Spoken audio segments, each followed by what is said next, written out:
So the way my husband and I divvy up the finances in the home is that everything is pretty much in my name. I'm not going to say I'm in charge of everything, but it's in my name just so for simplicity's sake.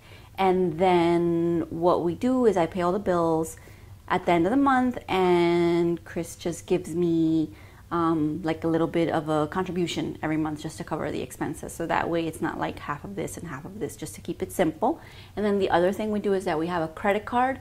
Right now we have it for all our baby expenses, so we put everything on there, and then we pay from a joint account that we do have, and that way we just keep our finances straight.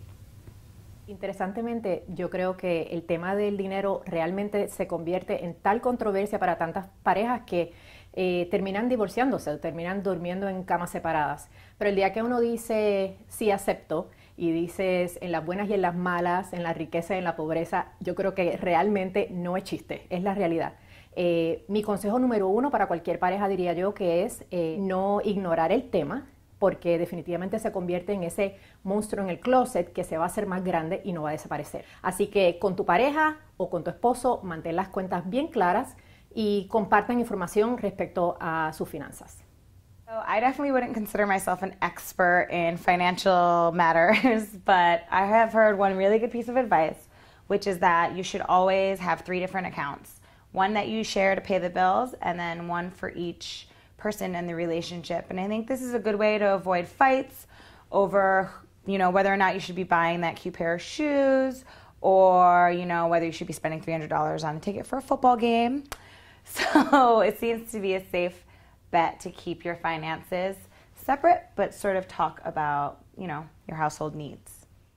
My wife and I have a pretty good system of managing our finances.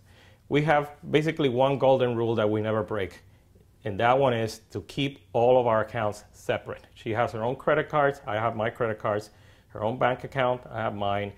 I don't interfere with what she purchases, she doesn't interfere with what I purchase, and that way we have less things to argue about.